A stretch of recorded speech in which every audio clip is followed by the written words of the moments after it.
বাবা মা, আমি শহরের ডোজো অফ লিমিটসে যাচ্ছি, তাই আমি আজ দুপুরের খাবার খেতে ফিরে আসব না। লু ফেং একটি বড় বাটি গ্রুয়েল পান করে এবং 3 টুকরো রুটি খেয়ে উঠে দাঁড়াল। শুধু অপেক্ষা করুন আজ আমার সুসংবাদের জন্য। আজ আমি পরীক্ষায় পাশ করার পর আমি এখনই ফোন করব। গং জিন ল্যান হাসলেন এবং তারপর লু হংগুর দিকে তাকালেন। হংগু, তুমি কি শুনেছ? আপনার কাছে সর্বদা আপনার সেল ফোন রাখা ভালো, নতুবা লু ফেং আপনার সাথে যোগাযোগ করতেও সক্ষম হবেন না। আমি আমার সেল ফোন আনতে নিশ্চিত হব। লু হংগু হেসে উঠল। ঠিক আছে, আমি এখন চলে যাচ্ছি। লু ফেং লু হুয়ার দিকে চোখ বুলিয়েছিল, যিনি হেসেছিলেন এবং বিনিময়ে থাম্বস আপ দিয়েছিলেন। খুব ভোরে লু ফেং ছোট দক্ষিণ উপকূল অঞ্চল ছেড়ে ঝংআন রোড স্টেশনে এক পাতাল রেল লাইন দিয়ে যান এবং তারপর ইয়াংঝো শহরের কেন্দ্র অঞ্চলে স্থানান্তরিত হন। সাবওয়ে স্টেশন ছেড়ে যাওয়ার পর তিনি ইয়াংঝুয়ের ডোজো অফ লিমিটস সদর দফতর লিমিট হলে পৌঁছানোর আগে 10 মিনিট হেঁটেছিলেন। লু ফেং সকাল 6টা নাগাদ বাড়ি থেকে বের হন। তিনি যখন পৌঁছলেন ততক্ষণে সকাল 8টা বেজে গেছে। এটি কিংবদন্তি মিনিউ সেক্টর। লু ফেং শান্ত সেক্টরে বিশাল দরজার সামনে দাঁড়িয়ে। এই সেক্টরের নাম মিনিউ সেক্টর এবং যেখানে সীমা হল অবস্থিত। এই লোক, এটি মিনিউ সেক্টর, কাছে এসো না। ছোট সেক্টরের প্রবেশপথে 6 জন সৈন্য তাদের ইউনিফর্ম পরা এবং আসল বন্দুক এবং গোলাবারুদ ধরেছিল। আপনি তাদের ইউনিফর্ম দেখে বলতে পারেন যে তারা পুলিশের অংশ নয়, সেনাবাহিনীর অংশ। একজন সৈন্য চিৎকার করে বলল, স্যার, দয়া করে দাঁড়ান। একবার আপনি হলুদ রেখাযুক্ত এলাকায় প্রবেশ করলে আপনাকে ঘটনাস্থলেই গুলি করে মেরে ফেলার অধিকার আমাদের আছে। ঠিক কিংবদন্তিদের মতো, লু ফেং মনে মনে ভাবলেন। ইয়াংঝোতে মিনিউ সেক্টর, যেখানে ডোজো অফ লিমিটসের সদর দপ্তর অবস্থিত। এখানে শুধু লিমিট হলই নয়, অনেক যোদ্ধার বাড়িও রয়েছে। গুজব অনুসারে এখানে যারা বাস করে তারাই যোদ্ধা এবং তাদের পরিবার। এমনকি পুলিশেরও তাদের খুশি মতো ভিতরে আসার অধিকার নেই। লু ফেং মনে মনে বিস্মিত হলেন। সবাই লু ফেং ছোট সেক্টরের প্রবেশদ্বারে দাঁড়িয়ে কথা বলল। আমি লিমিটস এর এলিট সদস্য লু ফেং এর ডোজো। আমি আজ এখানে এসেছি সম্ভাব্য ফাইটার পরীক্ষা দিতে। সীমা হল প্রতি মাসের প্রথম দিনে সম্ভাব্য ফাইটার পরীক্ষা অনুষ্ঠিত হয়। উহু! গার্ডসম্যানের লাউঞ্জ থেকে একজন বৃদ্ধ টাকলোক কম্পিউটার হাতে নিয়ে বেরিয়ে এল। যুবক, তুমি বেশ তাড়াতাড়ি এসেছ, এখনো সকাল 8টা বাজেনি। এত অল্প বয়সের সম্ভাব্য ফাইটার পরীক্ষা দেওয়া, আপনার ভবিষ্যৎ সীমাহীন। ঠিক আছে, আমাকে আপনার আইডি এবং এলিট সদস্য আইডি চেক করতে দিন। লু ফেং তাদের হস্তান্তর করেন। বিপ! শনাক্তকরণ স্ক্যান করার পর কম্পিউটারের ডিসপ্লেতে একটি বার্তা আসে। 8 বছর বয়সী এই বৃদ্ধ টাকলোকটি অবাক হয়ে লু ফেংয়ের দিকে তাকাল এবং তারপর হেসে বলল, 8 বছর বয়সের সম্ভাব্য ফাইটার পরীক্ষা দেওয়ার জন্য যথেষ্ট সাহসী। খারাপ না, আমি আশা করি আপনি আজ এটি পাশ করেন। ধন্যবাদ স্যার, লু ফেং উত্তর দিল। ওকে ঢুকতে দাও, বুড়ো। টাকলোকটা হাত নাড়ল। ছোট খাতের ইলেকট্রনিক দরজা স্বয়ংক্রিয়ভাবে খুলে গেল। এই সময়ে একটি অ্যাসল্ট রাইফেলধারী একজন সৈনিক এগিয়ে গিয়ে লু ফেংকে অনুসরণ করলেন। স্যার, আমি আপনাকে ডোজো অফ লিমিটে নিয়ে আসব। সেক্টরে ঢোকার পর এদিক ওদিক দৌড়াবেন না। আপনার শুধুমাত্র লিমিট হলে প্রবেশ করার অধিকার আছে, যোদ্ধাদের বাড়িতে নয়। আপনি যদি এই নিয়মটি ভঙ্গ করেন, এমনকি যদি আমি নড়াচড়া না করি, তবে এলাকায় টহলরত লোকেরা করবে। এই সৈনিকটি লু ফেংকে এটি বলার সময় তাকে উপহাস করেছিল। অবশ্যই লু ফেং সামান্য হেসে মাথা নাড়ল, কিন্তু ভেতরে অবাক হল। প্রকৃতপক্ষে দেশ এবং সীমার ডোজোর মধ্যে একটি সহযোগিতামূলক সম্পর্ক ছিল।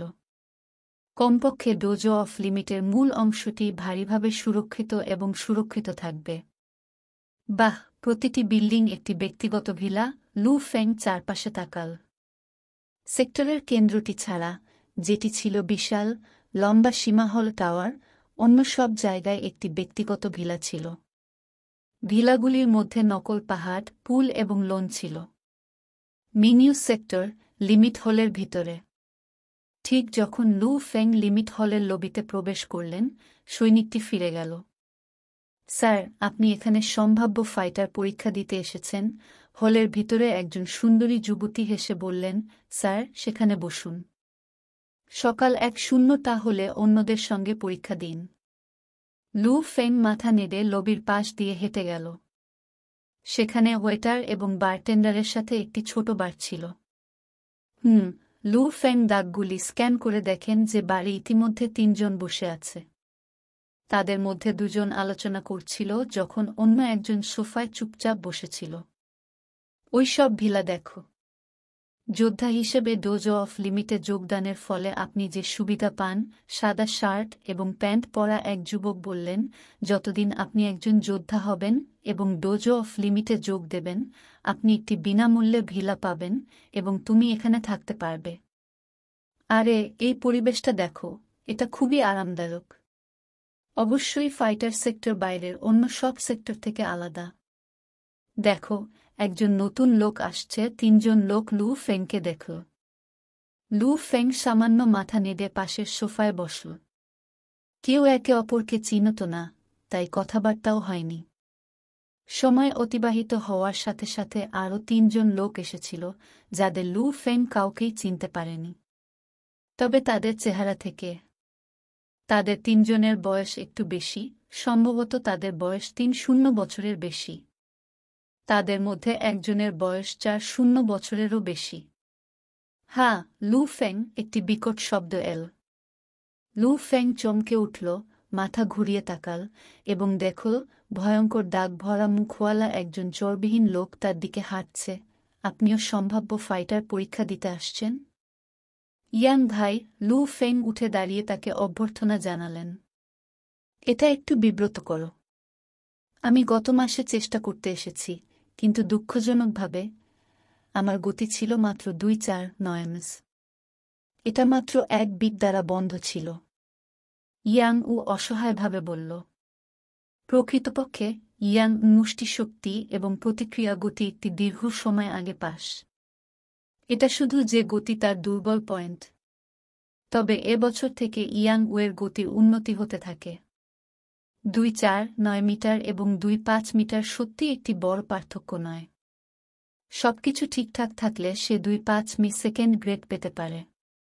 আমি নিশ্চিত আপনি এই সময়টা পার করতে পারবেন ভাই ইয়াং, লু ফেং হেসে উঠল।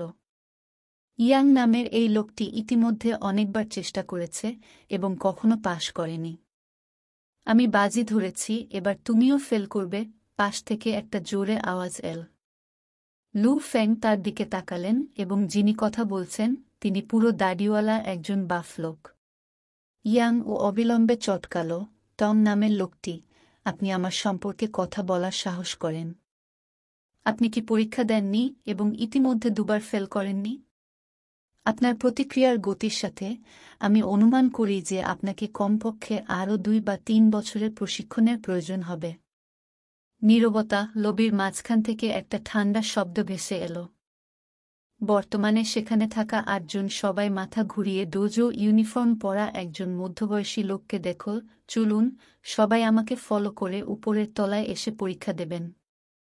মনে রাখবেন, একবার উপরে উঠলে নিজেকে আচরণ করুন। ইয়াংঝু শহরের সদর দফতর থেকে আমাদের পুরানো বন্ধুরা আজ এসেছেন, তাই ঝামেলা করবেন না। হ্যাঁ, কোনো ব্যাপার না যদি এটি অহংকারী পূর্ণ দাড়ি ছিল। ইয়াং উ বা লু ফেং সবাই শুনেছে এবং অনুসরণ করেছে। হেডকোয়ার্টার থেকে পুরানো বন্ধু লু ফেং সাহায্য করতে পারেনি, কিন্তু মনে মনে অনুমান করতে শুরু করে। এটি জানুন, ইয়াংঝো শহরে 1-2টি ডোজো অফ লিমিট এবং লিমিট হল রয়েছে। প্রতিটি সেক্টরের ডোজো অফ লিমিটস মাস্টারদের বলা হয় প্রশিক্ষক। সীমা হলের মাস্টারকে প্রধান প্রশিক্ষক বলা হয়। লিফটে ঢোকার পর ঢিলেঢালা ইউনিফর্ম পরা মধ্যবয়সী লোকটি 6 চাপল।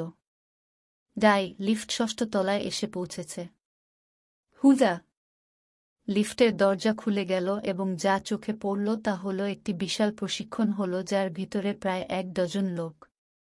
লু ফেং তাদের একজনকে প্রশিক্ষক জিয়াং নিয়ান হিসেবে স্বীকৃতি দিয়েছেন। ওরা এখানে চ্যাটিং বন্ধ কর। আলগা, লম্বা চুলের একজন মধ্যবয়সী লোক কথা বলল এবং তারা সবাই লু ফেংয়ের দলের দিকে তাকাল। তাদের চকচকে মুখোমুখি হওয়ার সময় লু ফেংয়ের দল উত্তেজিত হয়ে পড়ে।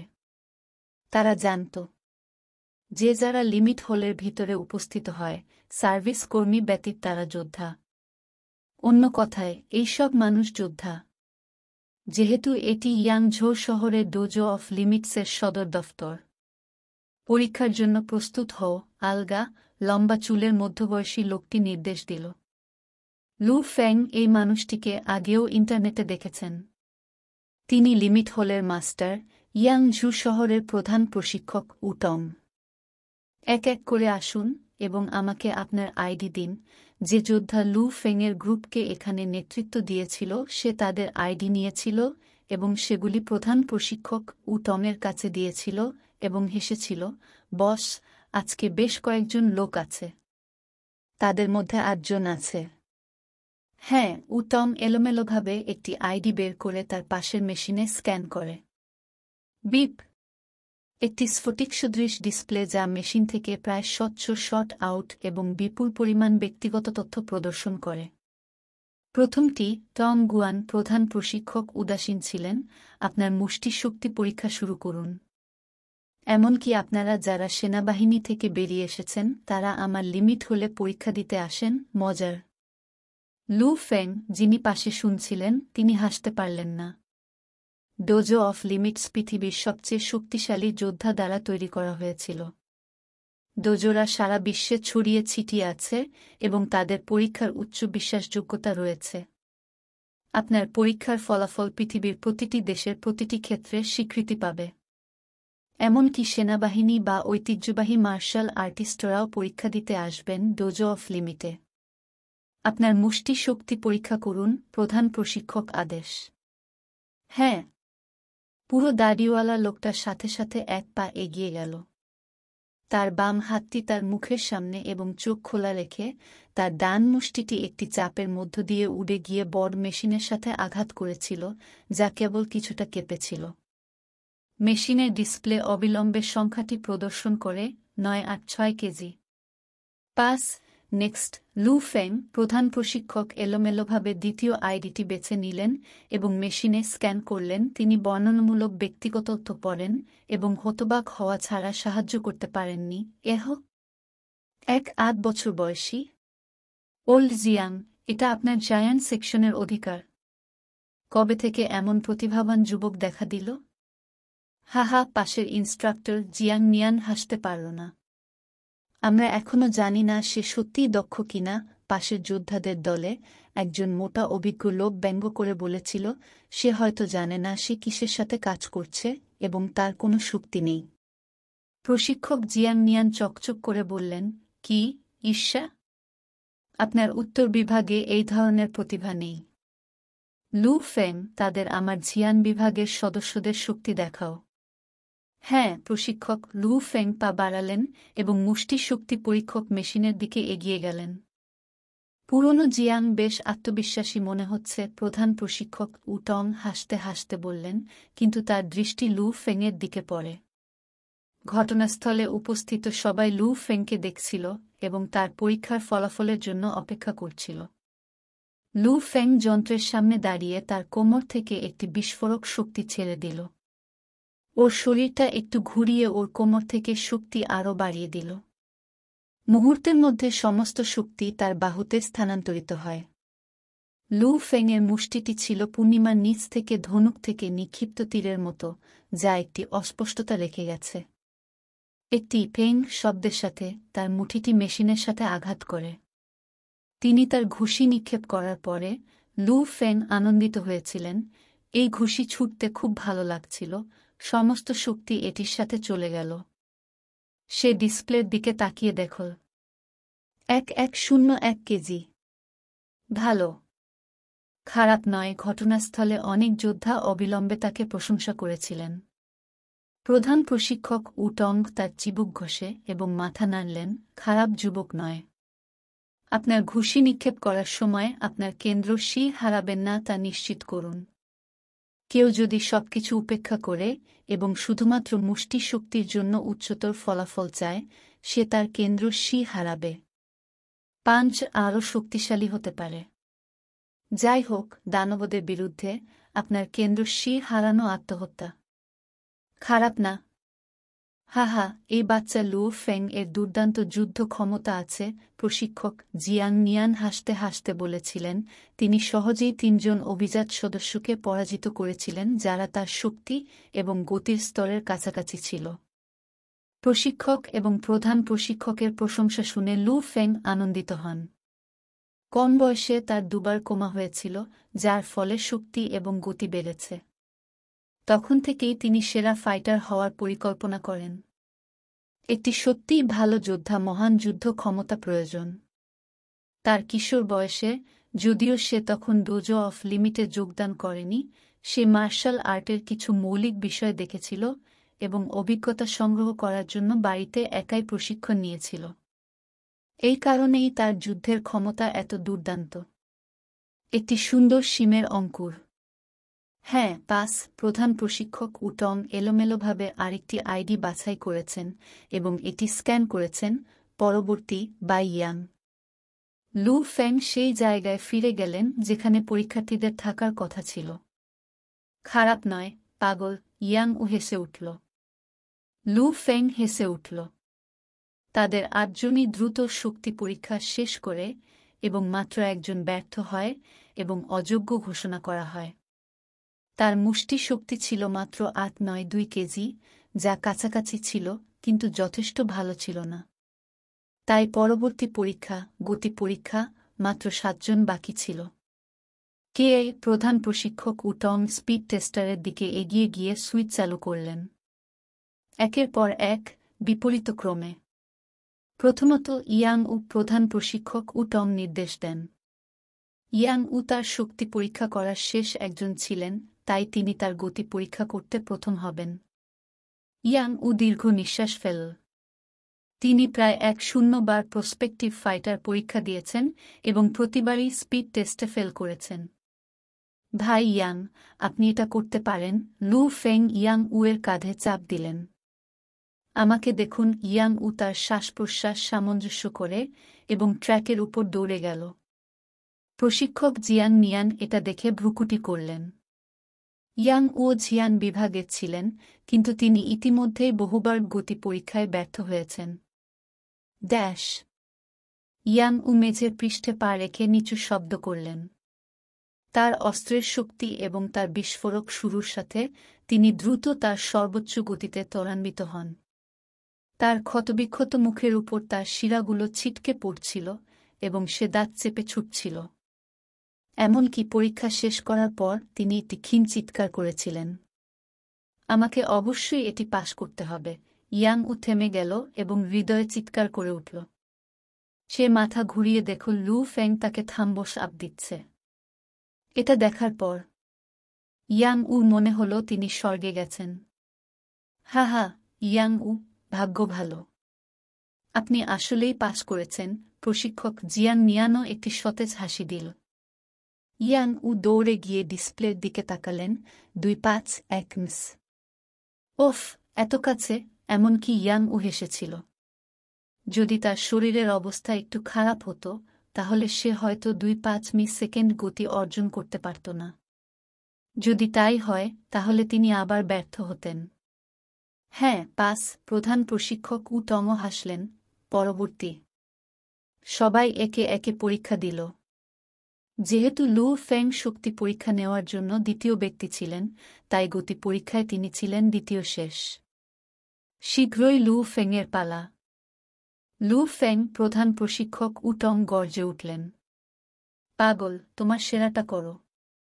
আমরা একসাথে ফাইটার কমব্যাট পরীক্ষা দিতে পারি। ইয়াং উ উৎসাহিত এবং লু ফেং হেসে মাথা নাড়ল। তিনি ট্র্যাকের উপর হাঁটলেন এবং তার শ্বাস-প্রশ্বাসের ধরন সামঞ্জস্য করলেন। সে জায়গায় দুবার হালকা লাফ দিল। লু ফেং ইয়াং উ এর থেকে ভিন্ন ছিলেন, যিনি একজন নৃশংস শক্তিধর ছিলেন। তিনি একটি শিথিল অনুভূতি বন্ধ করে দিয়েছিলেন। হুশ! ঠিক যখন সে তার শক্তি প্রয়োগ করেছিল, লু ফেং ছিল প্যান্থারের মতো, যার গতির কোনো মিল ছিল না।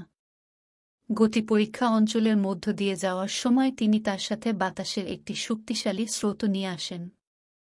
আপনি শুধু আপনার চোখ দিয়ে বলতে পারেন যে লু ফেং এর গতি তার আগের তুলনায় উল্লেখযোগ্যভাবে বেশি ছিল। আমার মনে হয়েছিল যে ঠিক আছে। লু ফেং তার মাথা ঘুরিয়ে দেখল ইয়াং উ তাকে থাম্বস আপ দিচ্ছে। এমনকি প্রধান প্রশিক্ষক উটং এবং প্রশিক্ষক জিয়ান নিয়ানও তাদের প্রশংসায় মাথা নেড়ে সাহায্য করতে পারেননি। লু ফেং হেঁটে গেল এবং ডিসপ্লের দিকে তাকাল। 2.8 সেকেন্ড। খুব ভালো গতি, এটা আসলে পাসিং মার্কের চেয়ে অনেক বেশি। প্রধান প্রশিক্ষক উটং হেসে মাথা নেড়ে বললেন, শেষ, টং গুয়ান। শক্তি পরীক্ষার পরে একজনকে বাদ দেওয়া হয়েছিল।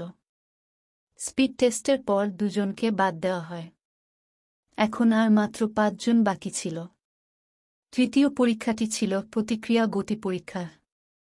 আমাকে অনুসরণ করুন। প্রধান প্রশিক্ষক উটং যোদ্ধাদের দল এবং আগের পরীক্ষা থেকে বাকি 5 জনকে নিয়ে এসেছিলেন। তারা ট্রেনিং হলের সাথে সংযুক্ত রিঅ্যাকশন স্পিড টেস্টিং রুমে পৌঁছায়। রুম ছিল প্রায় 1 পিং।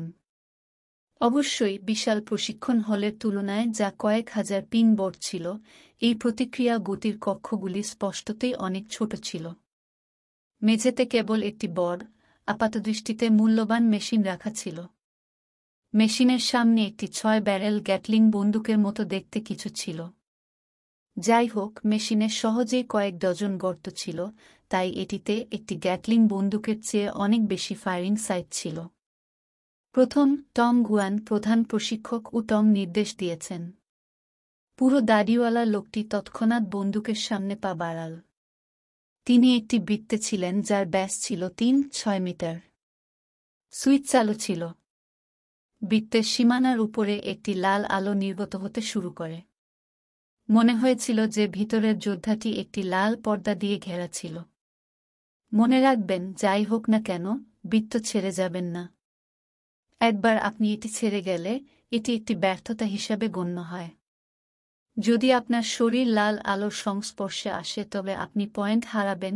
প্রধান প্রশিক্ষক উটং এটি বলার পরে তিনি প্রতিক্রিয়া গতি পরীক্ষকের কাছে চলে যান এবং একগুচ্ছ বোতাম টিপুন এবং শক্তি সামঞ্জস্য করেন। বিভিন্ন শক্তির স্তর ছিল। সর্বনিম্ন একটি মধ্যবর্তী সদস্যদের জন্য বোঝানো হয় এবং সর্বোচ্চ শীর্ষ যোদ্ধাদের জন্য বোঝানো হয়। শুরু করুন। প্রধান প্রশিক্ষক একটি লাল বোতাম টিপলেন। বিপ বিপ যন্ত্রের বিশাল কামানটি ঘুরতে শুরু করে এবং ডজন খানেক ব্যারেল একটি লাল আলো নির্গত করতে শুরু করে। সেখানে দ্রুত এবং ধীর গতির এবং এমনকি ট্র্যাজেক্টরিও স্থিতিশীল ছিল না। এটা খুব বিশৃঙ্খল এবং অগোছালো ছিল। এটি তারপর দ্রুত বৃত্তের মধ্যে অঙ্কুর শুরু। দাড়িওয়ালা লোকটি তার সামনে তাকাচ্ছিল এবং ক্রমাগত ডানে বামে এবং লাল রঙের বুলেটের মাঝখানে এগোচ্ছিল। পু ফু পরপর 2টি হিট। যাই হোক, এই গুলি রাবারের মতো এবং কোনো শক্তি এবং গতি নেই, তাই তারা আঘাত করেনি। আস্তে আস্তে সময় কেটে গেল। দাড়িওয়ালা লোকটি ডজ করার জন্য যথাসাধ্য চেষ্টা করছিল এবং টাইমার 1 মিনিটে পৌঁছেছিল। থ্রোট প্রধান প্রশিক্ষক উটং বোতাম টিপানোর পরে ব্যারেলগুলি দ্রুত থেমে যায়। মাঝের ডিসপ্লে স্ক্রিনটি প্রচুর পরিমাণে তথ্য দেখিয়েছিল। 6 সেকেন্ডের মধ্যে 5-7 হিট এবং লাল আলোর সাথে 3টি পরিচিতি। অযোগ্য। প্রধান প্রশিক্ষক উটং বলেছেন যে তিনি দাড়িওয়ালা ব্যক্তির আইডিটি তার কাছে ছুড়ে দিয়েছেন। দাড়িওয়ালা লোকটি দাঁত চেপে মাথা নাড়ল এবং বৃত্ত থেকে বেরিয়ে গেল।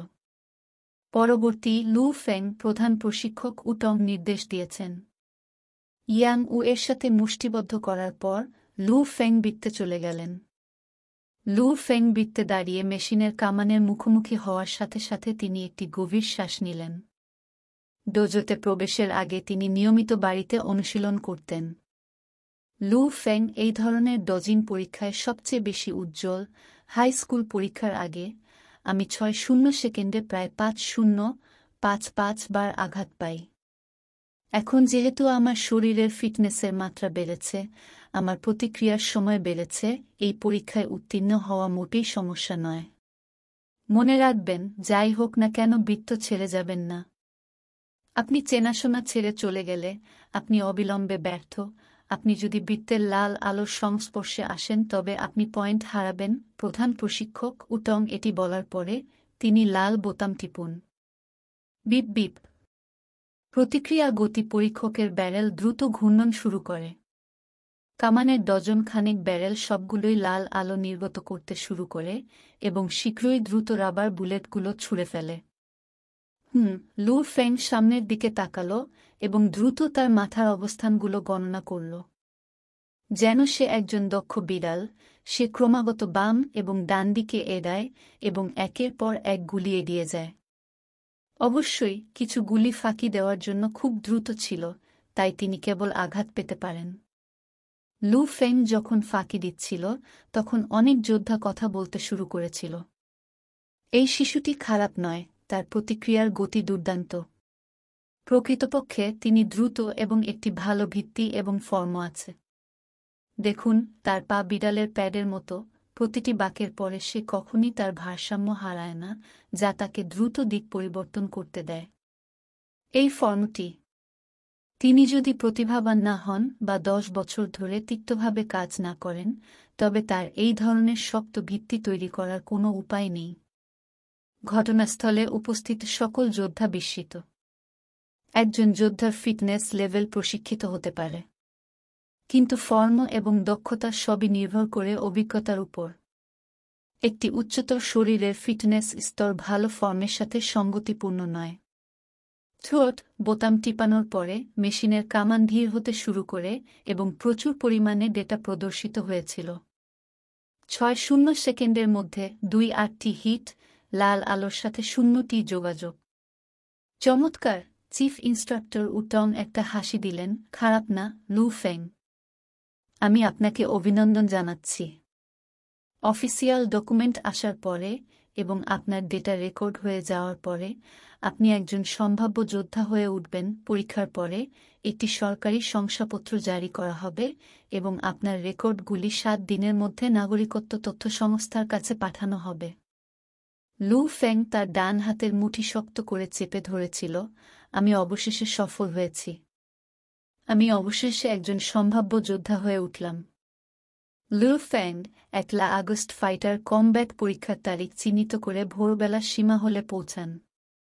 একজন প্রশিক্ষকের নির্দেশনায় আপনি অন্যান্য সম্ভাব্য যোদ্ধাদের সাথে মানব ঘাঁটির বাইরে দানবদের শিকার করতে যাবেন। আপনি সেই পরীক্ষায় উত্তীর্ণ হওয়ার পর আপনি একজন সত্যিকারের যোদ্ধা হয়ে উঠবেন। প্রশিক্ষক জিয়াং নিয়ান সে কথা বলে হাসলেন। ঠিক আছে, লু ফেং উদ্যমীভাবে মাথা নাড়ল। প্রধান প্রশিক্ষক উটং, যিনি প্রতিক্রিয়ার গতি পরীক্ষকের পাশে ছিলেন, হেসেছিলেন। ঠিক আছে, পরবর্তী Bai Yang. Lu Feng Yang উয়ের দিকে হাঁটলেন, যিনি খুশি দেখিয়েছিলেন। ইয়াং উ নিচু গলায় বলল, অভিনন্দন পাগল, তুমি এখন একজন সম্ভাব্য যোদ্ধা। আপনি ফাইটার কমব্যাট পরীক্ষায় পাস করার পর আপনি একজন সত্যিকারের যোদ্ধা হয়ে উঠবেন।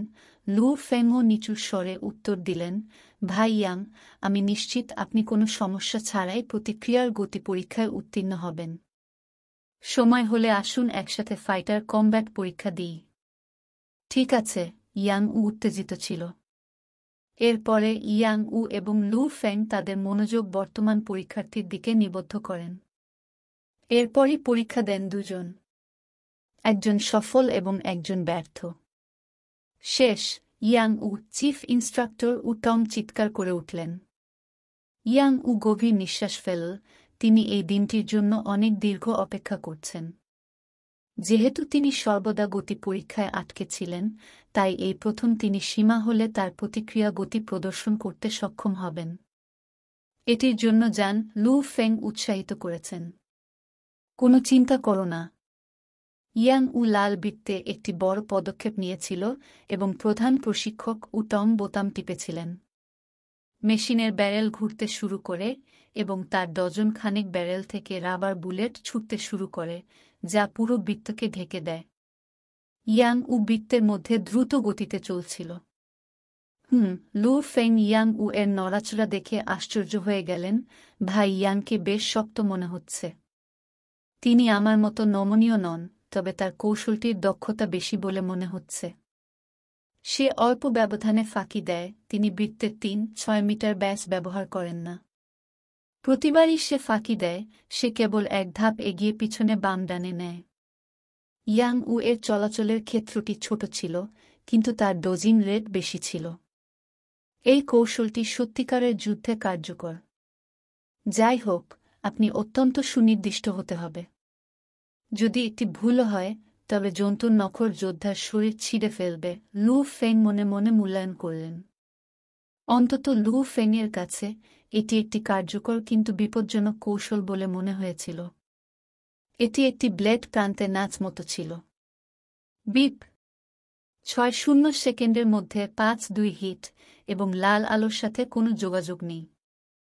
আপনি পাস। প্রধান প্রশিক্ষক উটম্ব ইয়াং উ, যিনি এখনও লাল বৃত্তের মধ্যেই ছিলেন, শক্তভাবে তার মুষ্টি চেপে ধরলেন। তার বাইসেপের উপর তার শিরা পরিষ্কার ছিল এবং তার চোখ অশ্রুসিক্ত হতে শুরু করে। এই দিনটির জন্য তিনি খুব দীর্ঘ অপেক্ষা করেছেন। অবশেষে সে তার স্বপ্ন পূরণ করেছে। কিংবদন্তি যোদ্ধা পদমর্যাদা পেতে আর মাত্র এক ধাপ বাকি।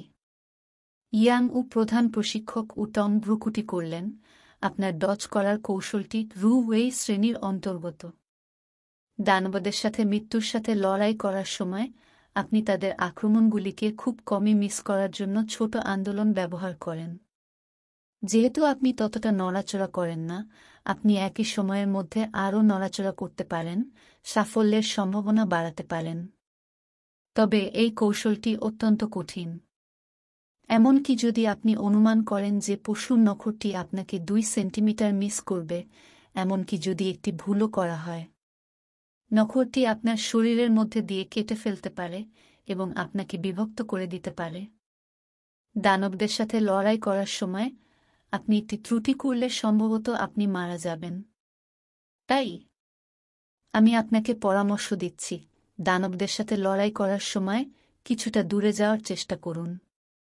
নিজেকে আরও জায়গা দিন। প্রধান প্রশিক্ষক উটং জোর দিয়েছিলেন, আপনার বর্তমান শক্তির সাথে প্রথমে প্রাথমিক বিষয়গুলি আয়ত্ত করা আপনার পক্ষে ভালো। এটি করলে আপনি আরও ভালো ফলাফল পাবেন।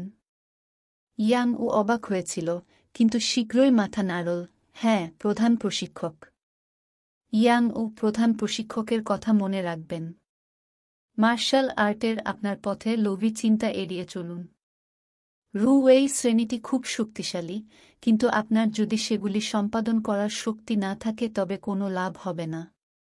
আপনি যদি জোরপূর্বক সেগুলি সম্পাদন করার চেষ্টা করেন, তাহলে আপনি অন্যদের উপহাস করার জন্য নিছক কপিক্যাট হবেন। প্রশিক্ষক জিয়ান নিয়ান তাকে গুরুত্ব সহকারে বলেছিলেন।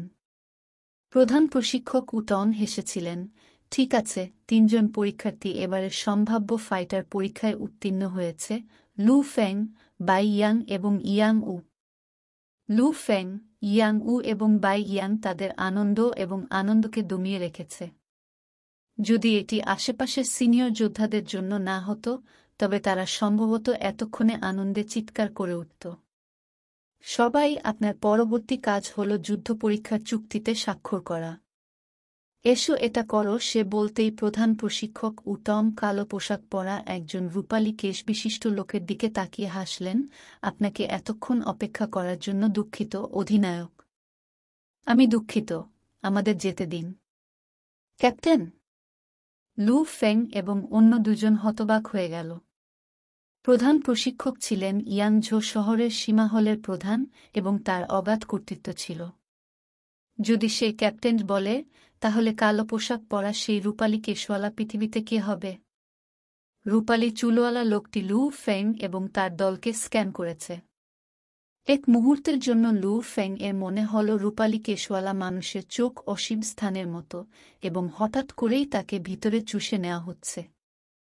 তিনি কেঁপে উঠলেন এবং জ্ঞান ফিরে পেলেন। ঠিক কি ঘটেছে? লু ফেং শীঘ্রই জানতে পেরেছিলেন যে ইয়াং উ এবং বাই ইয়াং যারা তার পাশে ছিলেন তাদের খুব অলস অভিব্যক্তি ছিল।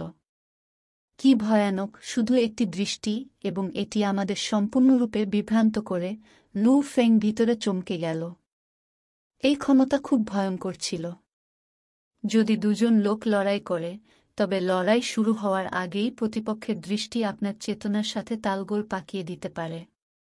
আপনি যখন শান্ত হয়ে উঠবেন, আপনার প্রতিপক্ষ ইতিমধ্যেই আপনার হৃদয়ে ছুরিকাঘাত করেছে। রূপালী চুলওয়ালা লোকটি হাসল এবং লু ফেংয়ের দিকে অবাক হয়ে তাকাল। বাচ্চা, চমৎকার প্রতিভা। কঠোর পরিশ্রম করো, রূপালী চুলওয়ালা লোকটি বলতে বলতে সামান্য হাসল। চমৎকার ইচ্ছাশক্তিও। প্রধান প্রশিক্ষক উটং সন্তুষ্টিতে মাথা নাড়লেন।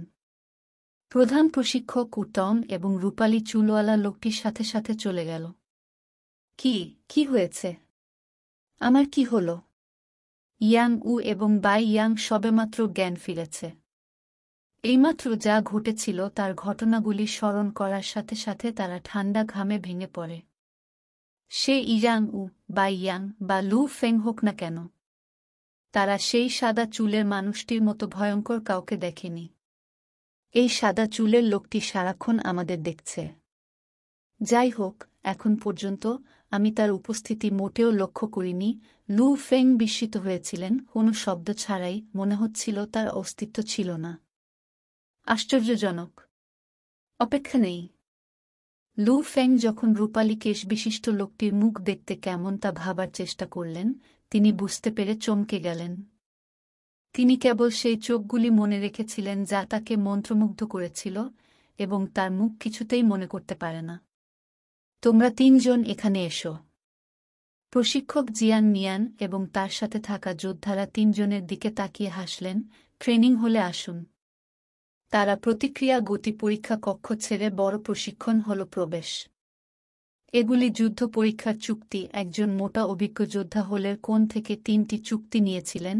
আপনি একবার ফাইটার কমব্যাট পরীক্ষায় যোগদান করলে ডোজো অফ লিমিটস আপনার মৃত্যুর জন্য কোনো দায় নেবে না। অবশ্যই ফাইটার কমব্যাট পরীক্ষায় মৃত্যুর হার খুবই কম। লু ফেং, ইয়াং উ এবং বাই ইয়াং চুক্তিটি গ্রহণ করে এবং এর বিষয়বস্তুগুলির মাধ্যমে উল্টে যায়। মৃত্যুর হার কম, কিন্তু আঘাতের হার নয়। একজন টাক পাশক গভীরভাবে বলল, যোদ্ধা যুদ্ধ পরীক্ষায় আপনি দানবদের সাথে মৃত্যুর সাথে লড়াই করছেন। অবশ্যই এটি শিকারের সবচেয়ে মৌলিক ধরন। আপনি যখন ভবিষ্যতে দানবদের শিকার করার জন্য পৃথকভাবে বিপদ অঞ্চলে যান, তখন ফাইটার পরীক্ষার তুলনায় বিপদগুলি আরও ভয়ঙ্কর হবে।